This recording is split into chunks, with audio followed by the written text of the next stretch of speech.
Hey, Scallywags. I'm heading to... It's wet. I'm going to put it in with the cold stuff in case we get too hot. There's an ice pack in there. Going over to the east side. Shane, Bobby, Youngblood got out of prison. Johnny ain't gonna make it back today, but he'll be back tomorrow, probably. Hey, Handy Panny. And then Nate's gonna be staying out where he's at. He got a job. What'd I say he was doing? Bookkeeping. So he's gonna be bookkeeping. But he knows he's always got a place here if that shit don't work out, whatever he's doing. Yeah, I'm tired, but I'm gonna go over, see my brothers. Don't know how many more chances I'll get to see them. I was watching John P. the other day, and the Orb, O-R-B, the Orb guy was on, and at the very end there, they brought up the pineal gland, saying, you know, shit can't be proven, but Amy will tell you I'm a definite believer in that. I've got a tumor, a brain tumor, in where my pineal gland is, and they said I was probably born with it. They said a lot of people are, but it started growing, and it's growing real slow. I'll die of the emphysema way before the tumor gets me, but before I knew that tumor was there, weird shit started happening. The first time I really noticed it, I took my uncle to the eye doctor down at Barnes Hospital in St. Louis, and this old man walked in, and he had a woman that was older than me in a wheelchair, and you could tell she was mentally slow. Back in the day, they called it retarded, but I don't like retarded. I call them God's children. She was older than me. I mean, the man was old enough to be my grandpa. But I gotta find my shoes. It's probably the saddest that I've ever been in my life, and I'm not kidding. He'd come in with her in the wheelchair, and I'm used to people, you know, with autism and people that are mentally disabled, and it doesn't affect me like that. And I know I heard you. And I said, as he passed me, just, it's literally the saddest I have ever felt in my life. I've never felt that kind of sadness and heartbreak in my life. And it was so incredibly strong that I actually had to go down to the bathroom and pull myself together. I was in the bathroom sobbing.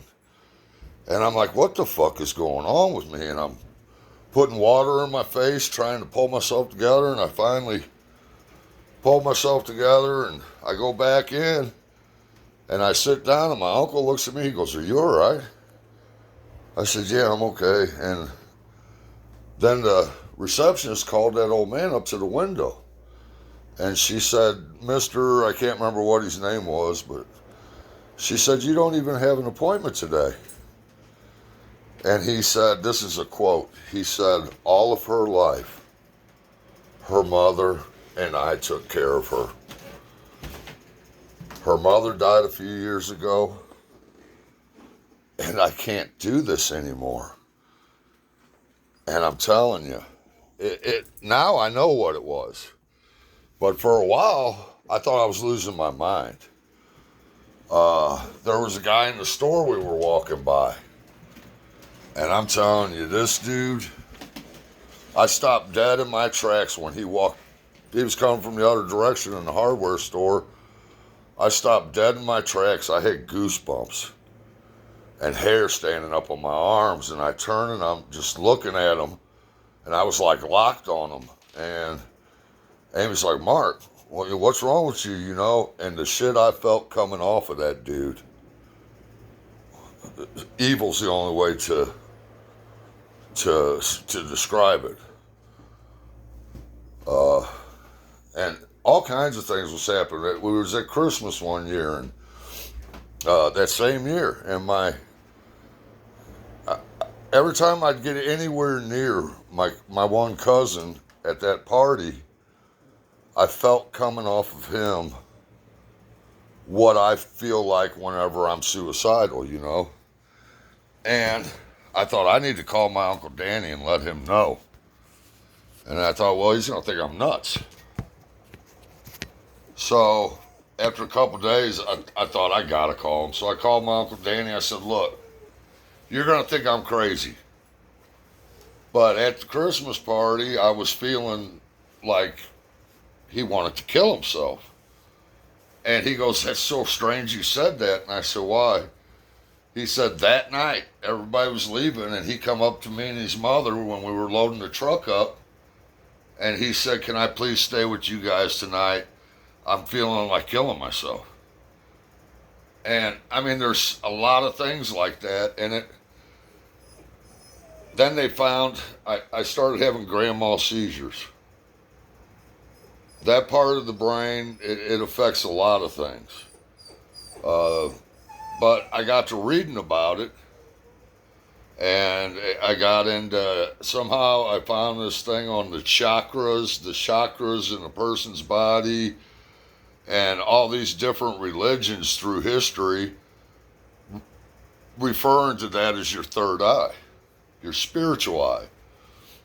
And he was also talking about astral travel, people that can project out of their bodies. And the one thing they all have in common, every one of them, is they say they're connected to their body from the forehead with like this silver string.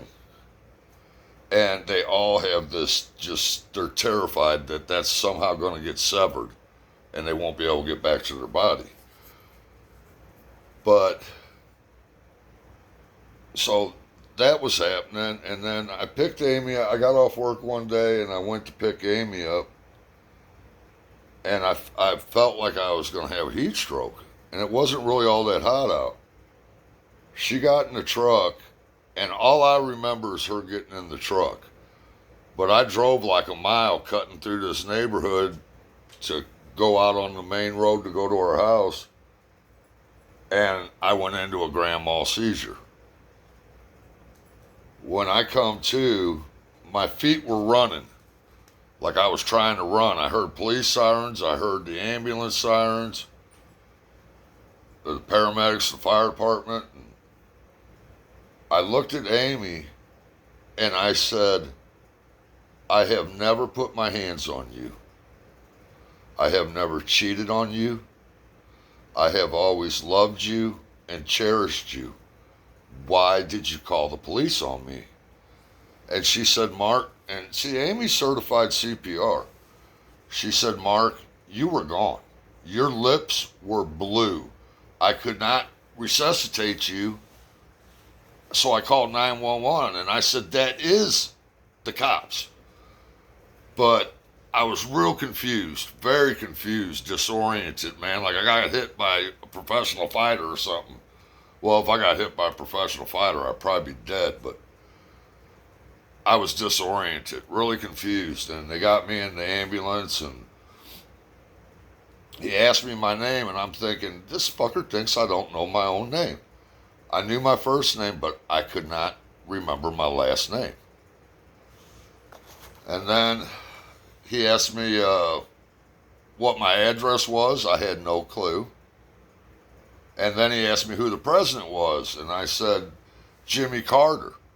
And the other paramedic goes, oh my God, Jimmy Carter? And I by this point, I'm pissed now. I'm like, that's what I said, motherfucker. You know, and they put something in my IV to calm me down, but uh, I had a couple more of those grand mal seizures. The second one I had was when I went off the roof. I was cleaning this old lady's gutters out, and the same thing. I felt like I got too much sun. Next thing I know, I'm waking up on the ground and my foot is pointing backwards. I almost had to have my foot amputated over that one. But these things kept happening where, and they discovered when the seizure started that I had a tumor in my pineal gland right there in that area. And so they assigned me to a neurologist, and I always get holistic doctors. That's what I ask for. They try other things before they go throwing a bunch of pills in you, you know? And I arranged an emergency appointment with him because I really thought I was losing my mind. And I went into his office and he said, you know, what's going on? And I said, I think I'm going crazy. I think that tumor is making me go crazy. And he asked what was happening, and I gave him a bunch of examples like I told you guys. And he goes, well, you might be an empath. And I said, that's mumble jumble bullshit. And he said, no, it is not. He said, it cannot be proven scientifically yet one way or another, but I have seen it enough to know that it is a very real thing. He said, but it's very rare for a man to be an empath. I mean, I used to be borderline sociopath. There was a time I was wondering if something was wrong with me because I could just destroy people and not feel too guilty about it. And so then at first I was telling Amy, this is a curse. It's God's way of getting back at me for all the people I've hurt. I got to feel everybody's pain and everybody. That's why I don't like going out a lot. When I go out, it's overwhelming. And the only way I can describe it to you, it's like all your energy is just getting sucked out of you. It just drains you. Like people are emotional vampires. It drains your spiritual energy. I've heard some people say they can do it over the phone or they can do it, you know, on video. I can't. I have to be in the presence of the room with somebody. But I thought I was losing my mind. I really did. So the main reason I was doing this video is there is something to that pineal gland. Another thing to think about, so many different religions through history. I love history. When I found out I had that tumor in that area, I got to reading about the pineal gland and it led me down the road to other things. There's a lot of different major world religions that associated that pineal gland with the third eye, your spiritual eye. I don't mess around with stuff like that and try to open my third eye or nothing, even though I think it's wide open. But, you know, they say that's our spiritual connection to God and to the spirit world and everything. It's kind of weird. I think it was in the 30s or 40s in the United States, they started putting fluoride in our toothpaste and fluoride in all of our drinking water. Now, fluoride is poisonous to a human being, but they don't give you enough to kill you. But another thing that fluoride does, I don't drink water because we got the radioactive creek, Coldwater Creek, that snakes all the way through St. Louis since World War II, and they're trying to convince us it's not down in the groundwater. Give me a break. But that's neither here nor there. I don't drink a lot of tap water because of the fluoride in it, and doing the research I was on the pineal gland, that calcifies your pineal gland. Fluoride does. Puts like a calcified shell around your pineal gland. So maybe the evil people, that the powers that be, maybe that was intentional to dampen our connection to God and everything else. Uh, but there is something to that pineal gland. And we went out to Arizona, and I was telling my daughter about it. She didn't believe me. One night out, she believed me. We were at a sports bar, and she wanted to smoke a cigarette, so we went out on the patio, smoked a cigarette, and it's a big patio. Well, down the ways there was two women, and this guy pulled up in a real nice Dodge. I couldn't see what they were saying or hear what they were saying. Real nice Dodge pickup, dualies, probably a $70,000 pickup. And he got out, and he was walking around, and he walked over and was talking to them, and my daughter goes, "Let's go back inside." I said, no, something's wrong. I was feeling fear and anxiousness coming off these gals, and I walked over and I said, "You ladies okay?" And the one looked at me and she said, "No, we are not, and thank you very much for asking." And I told him, I said, "You need to go, man, or get away from them. One of the two, you know." And he kind of looked at me. I said, "I assure you, you will go." And he ended up going, but they said that, you know, he just was weird. You know, he come up and was saying weird things to them, and he was scaring them.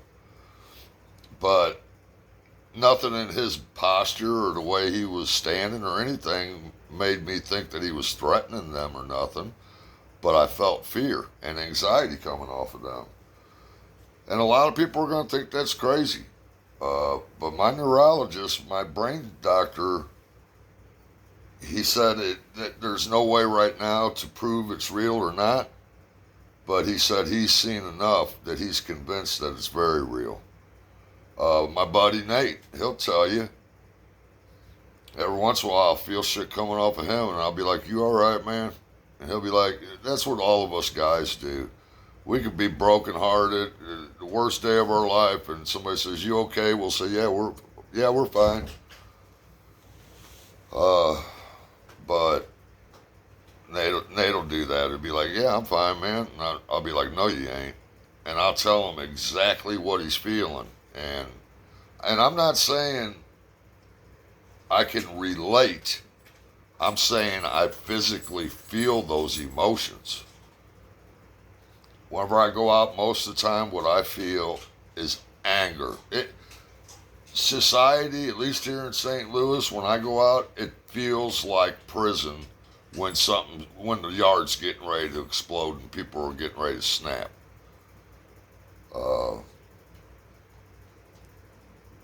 But I just want to do this video and let John P. know there is most definitely something to that pineal gland.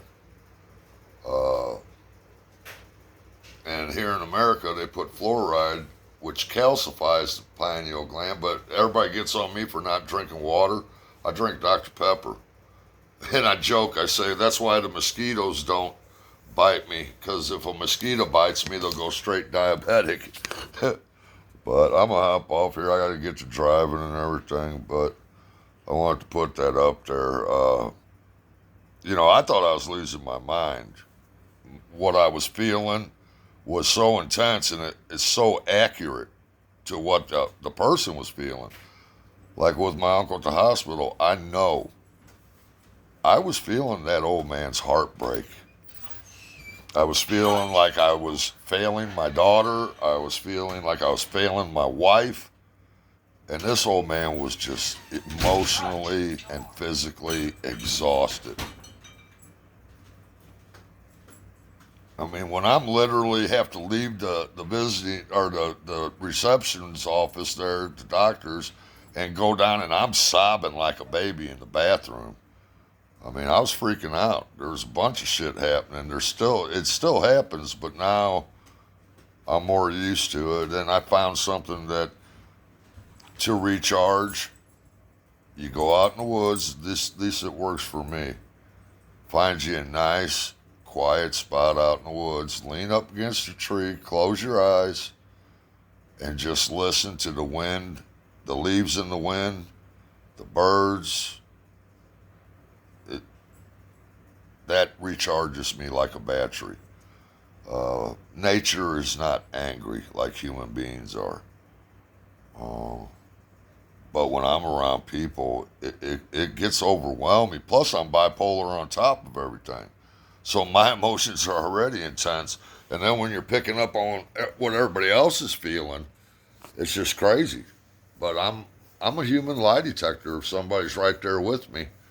Uh, some of it might be me cueing on certain body posture and different things, but there's been things that I can't explain as far as that goes. And the pineal gland, according to my neurologist, that's where that empathy comes from, that area of the brain. Where my tumor is, it also controls serotonin and melatonin. That's why I feel like I'm supposed to be up at night, sleeping during the day, and that's why I was having grand mal seizures, because it controls your body temperature, that part of the brain too. Just like I had a granddaughter, her fever got too high and she had a seizure. My body temperature shoots up real high and I can have seizures. But I wasn't just having seizures, I was having grand mal seizures. My doctor said those are the granddaddy of all seizures. He said every time you have one, there is brain damage done. And with my pre-existing health conditions, I'm lucky I haven't had a stroke or died. But I haven't had one in a long time because I don't work outside no more, and I'm not. Amy's got these ice packs we put on my arteries and shit when I get too hot to bring my temperature down. And but I just want to do this video and say there is most definitely something to that pineal gland. And on a conspiracy theory point of view, I think that the evil fuckers running the show, the puppet masters, I think they put it in our water intentionally to cut off our spiritual connection with God. That's just my beliefs. Doesn't mean I'm right, but with the empathy thing, that's not fake. That's a real thing. That pineal gland, I believe it is the spiritual eye. I really do. When that tumor started growing there, it woke something up in me because it's about the time that I found out I had the tumor and all that shit was starting to happen. But I just wanted to put that out there. Love you all. I gotta get going. I'm tired. I don't even feel like going, but I told the brothers I'll be there. And if your word ain't shit, you ain't shit, you know. Peace out, people.